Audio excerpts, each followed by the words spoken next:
sustantivos y vemos nosotros que los sustantivos también tienen su género. Sí, señora. Esto lo repasamos nosotros en la clase anterior, ¿cierto? Sí, señora.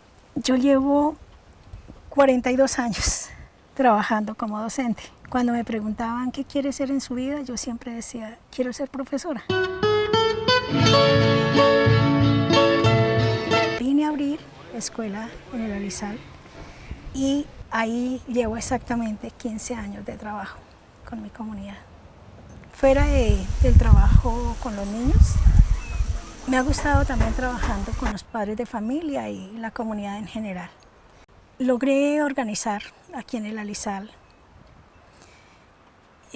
una panadería para ayudar, teniendo en cuenta a muchas madres cabezas de familia.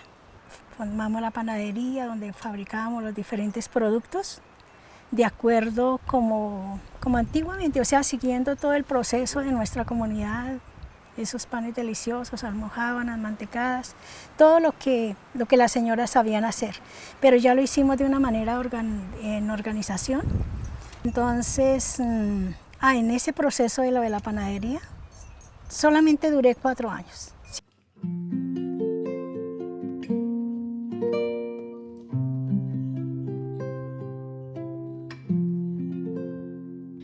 Sobre la importancia de las plantas, mire que ese conocimiento lo estamos adquiriendo de nuestros abuelos, de nuestros antepasados, cómo ellos antes recurrían a las plantas para la sanación de muchas enfermedades.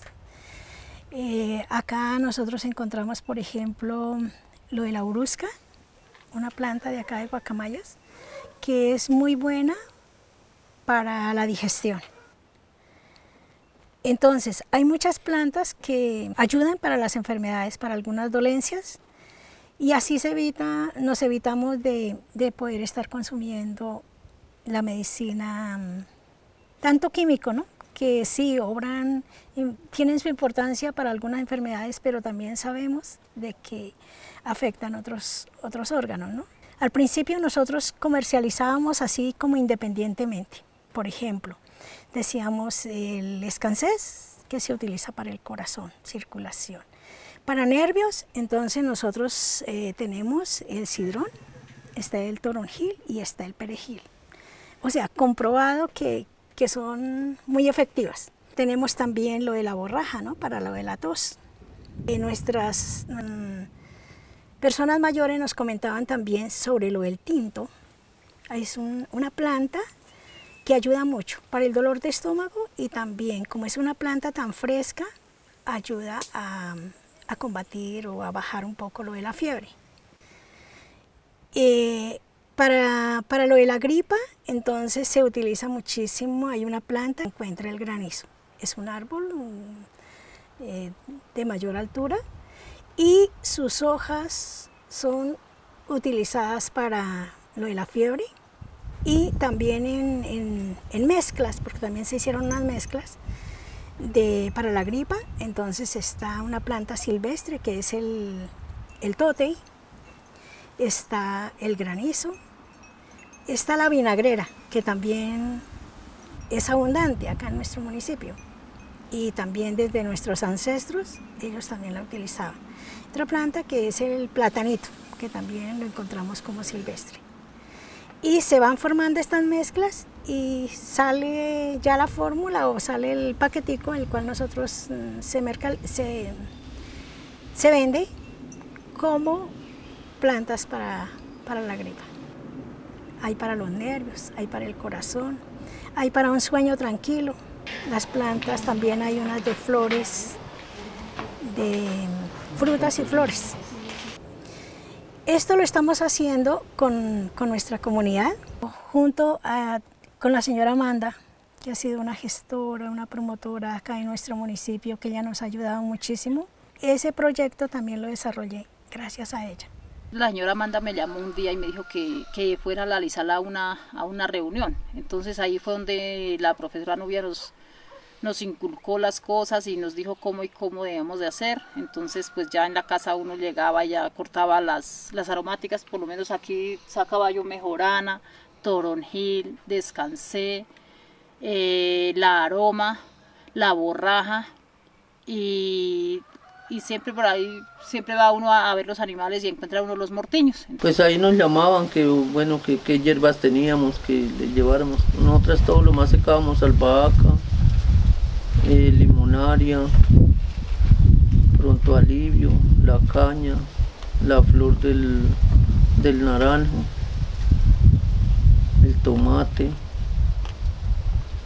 la hierbabuena,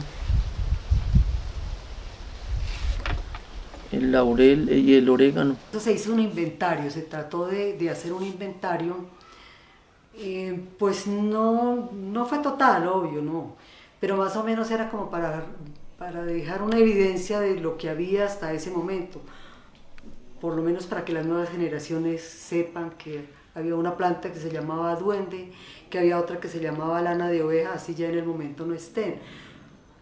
La mayoría de chicos en este momento no lo reconocen, no reconocen esas plantas, ¿sí?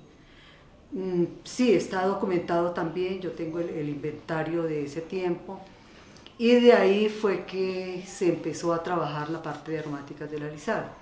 Eso se le pasó a Nubiecita, y ella empezó ahí con los chicos de la escuela y con los abuelos a hacer salidas de campo para que les enseñaran los abuelos a los niños a reconocer, mire, esta planta se llama guava y la utilizaban para lavar, ¿cómo la reconoce? Mírele bien las hojas, mírele las pepitas, con esas pepitas lavaban, sí, como cosas muy sencillas.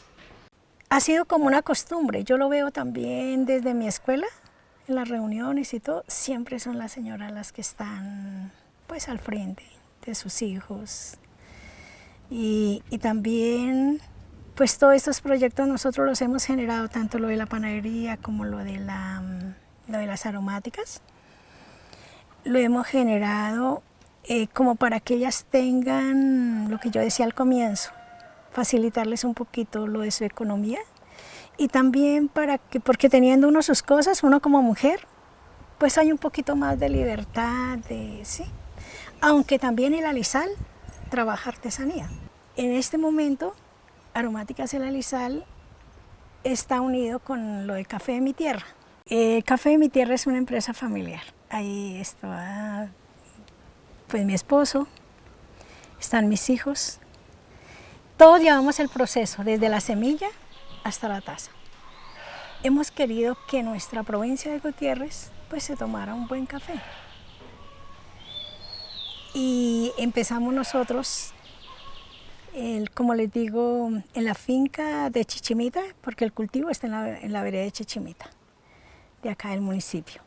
Allá se cultiva y se hace todas las actividades de beneficio. La variedad que sembramos allí está Castillo, pero también tenemos Borbón rosado. Y estamos implementando pues otra clase, pero nuestro cultivo va escalonado. De allá del beneficiadero se trae acá a la vereda del Alizal, donde se hace todo el resto de proceso. Acá llega el café en pergamino. Acá se trilla, se pasa por la trilladora.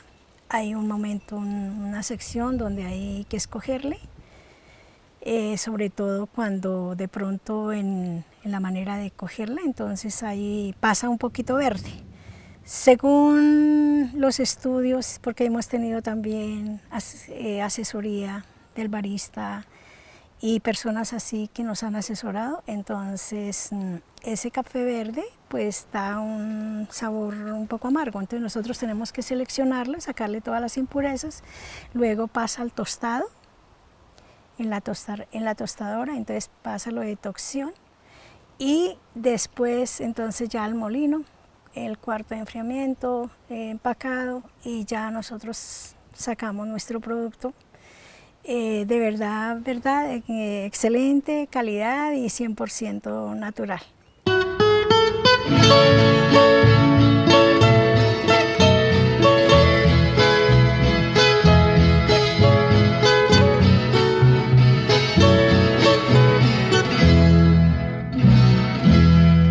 Cuando por vez primera mis labios labios te besaron bajo los arrayanes que estaban tan floridos.